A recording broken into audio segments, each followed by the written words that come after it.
"We slept together 10 times a day." That wasn't a line from a script. It was a genuine statement made by James Arness about his relationship with Amanda Blake, the glamorous saloon owner in the legendary show Gunsmoke. For decades, James Arness was the silent hero of the American West. But behind those reserved eyes and that calm voice lay a story unlike any Gunsmoke episode he ever filmed. It was in those late-night shoots when the set was immersed in darkness, yet they remained inseparable, whispering things no one was allowed to hear. It was in the stolen moments behind her husband's back, when Amanda would dangerously lean her head against James's shoulder in intimate trust. But most surprising were the kiss that was cut from the screen, and Arness's final letter, where he was compelled to utter the truth he had buried. She knew it too. What exactly did James Arness confirm about Amanda Blake? Let's turn back to the very first day, 1955, when the two first met on the set of Gunsmoke. I've kept this secret for nearly 40 years, but now I think we need to know the truth. The man who spoke those words was James Arness in a 1990 interview, shortly after Amanda Blake passed away from cancer. In 1955, the Gunsmoke set was blazing hot under the lights. James Arness, tall, stoic, and reserved, walked in with a shyness that seemed to betray his outward stature. In contrast, Amanda Blake appeared with a brilliant smile, exuding a confidence that suggested she knew exactly where she belonged. And then, everything settled as they stopped in front of each other. Amanda looked up at James, the 6'7" man with a solid build and chiseled face. Yet beneath that imposing presence, she sensed a lovely awkwardness. Amanda, who was used to flaunting her charm, suddenly felt the need to soften her voice for this endearing giant. She extended her hand, her eyes never leaving James. "Hello, James. I'm Amanda. I guess we're going to be seeing a lot of each other for years to come." James Arness shook her hand. His hand was large, but his movements were slow and deliberate. He swallowed hard, the tension outside his Marshall Dillon role almost dissolving entirely. "Very nice to meet you." In the days that followed, the two were swept into the busy rhythm of Gunsmoke. On screen, the relationship between Matt Dillon and Kitty Russell was something inexpressible. Amanda was a woman of glamour. As for James, he rarely spoke, often sitting in silence to review the script. But he was always the first to offer her a jacket when the weather turned cold, or quietly place a glass of orange juice in her hand. In those moments, Amanda would often give a mischievous wink, teasing, "Oh, very subtle little man." Each scene between Matt Dillon and Kitty Russell was a lesson in nonverbal communication. They didn't need to say, "I need you." Everything was conveyed through prolonged silences, through the way Kitty would pour his drink without being asked. Gradually, James and Amanda grew closer. James began to share his hidden career anxieties. Amanda revealed her personal aspirations. They spent lunch hours in synchronized silence or whispered exchanges in the dark corners of the set. Then one day, Amanda sighed. "God, I'm so sick of him." The man she referred to was the husband waiting for her at home. James didn't reply. He just slightly lowered his head, trying to meet her eyes, as if searching for an answer. His warmth brushed across her forehead. A lock of her hair gently touched his shirt. Then James's large hand, accidentally, brushed against Amanda's. It was no longer accidental. It was a deliberate gamble, a dangerous dance between two adults, each knowing they were testing the boundaries and stepping closer to a forbidden relationship. We both knew what we were doing. It was a very dangerous dance. She and I were like two moths drawn to a flame, James admitted years later in an interview. In one scene, the script called for Matt Dillon to be severely wounded. Amanda Blake entered the frame. She looked at James. Her eyes no longer held the usual strong, steely gaze of Kitty Russell. All that remained was raw panic. She sank to her knees beside him.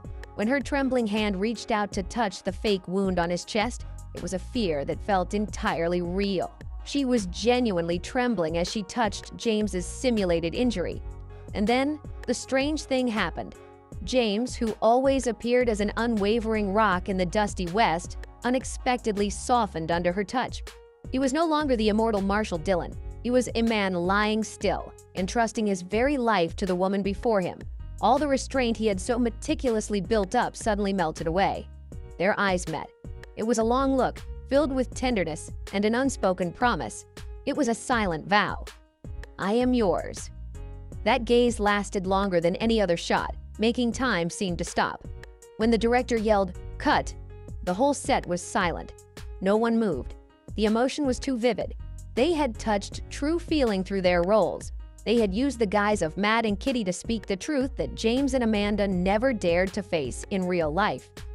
Just 1 year after Gunsmoke premiered, as the relationship between Matt and Kitty smoldered on the small screen, a major event occurred in Amanda Blake's private life. She decided to end her marriage to Don Whitman. In 1956, Amanda officially divorced. To outsiders, it was just another breakup in the turbulent world of Hollywood. No scandal, no pronouncements, no explanation was given.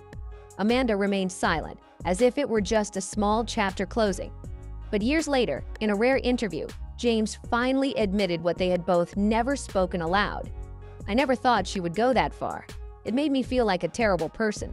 It was the first time he had revealed his sense of being pulled unintentionally into the role of the other man. The divorce was Amanda's decision, but the emotional fallout fell heavily on James, the man who always feared hurting others more than hurting himself. But things didn't stop there. In the show, Matt and Kitty actually shared a kiss. But for the two lead actors, it was a release for a suppressed love. When the scene took place, Matt entered the saloon, his eyes resting on Kitty. He walked over, placed his hand on her shoulder, and kissed her. The moment their lips met, they clearly felt the long, smoldering fire erupt intensely. It was undeniable confirmation. Their love was real, not just the imagination of a role. But that fleeting happiness was immediately suffocated. CBS intervened. They believed a formal kiss between the marshal and the saloon owner would disrupt the balance, diminishing the show's wild Western character. They feared it would lose the romantic, sweet distance that millions of viewers were captivated by. At this point, James Arness himself approached the producer and protested, "If we kiss, everything is over. What keeps the audience coming back is the anticipation." The producer agreed, and the kiss was cut from the broadcast. But for Amanda, it was a painful rejection. She had hoped that the on-screen kiss would be a way for James to acknowledge something. But when he so vehemently blocked it, Amanda understood a bitter truth. Even though James had given her the kiss on set, he still wouldn't allow it to exist. Years after Gunsmoke ended, James Arness finally dared to utter what he had tried to avoid throughout his youth. "I should have let it happen." Back then, he thought he was protecting the show, protecting the character. But in his old age, he understood that what he was truly protecting was his own fear. He had never protected the feelings of the woman he secretly loved. The years passed. James's choice turned the atmosphere on set into tension. Shared lunches became increasingly sparse. Touches on set became increasingly professional, cold. Amanda was waiting for an acknowledgement from Arness, a confirmation, even if just a whisper, that he felt that love, too. Just something she could cling to, so she knew she wasn't alone in this emotional burden. By 1974, after nearly 2 decades of living a dual role, Amanda reached her limit.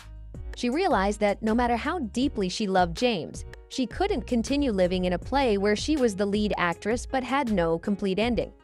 The decision to leave was a painful liberation. She made the announcement. She would be leaving Gunsmoke after its 19th season. She didn't need him to hold her back. She just needed a goodbye. On Amanda's last afternoon on set, she did what the character Kitty Russell would probably never dare to do. She confronted Matt Dillon. She knocked on his dressing room door. James, tall and always composed, was tidying his belongings. He looked up at her, his expression still terrifyingly calm. "James." Amanda's voice trembled slightly, but she stood firm. "I want to talk to you for a minute." He placed his cowboy hat on the table. "Of course, Amanda. About the script change for your final scene?" "No," she shook her head, tears welling up. "Not about Kitty and Matt. About us." She stepped closer, looking deep into his eyes, which always held so much restraint. She waited for an acknowledgement that he too felt that fire. She didn't need him to leave his family or change his life. She just needed something to hold on to, so she knew she wasn't alone in this emotional burden. She just needed a goodbye, a word that said, "I know, I'm sorry." But despite everything, James remained silent. His wall of ice did not crumble. He let out a long, heavy breath. His voice was deep, but devoid of warmth. "Amanda, I hope you'll be happy." Amanda stepped back, her eyes reflecting deep disappointment. 1 step, 2 steps, 3 steps. Then she yelled, "Get out of my sight, you bastard!"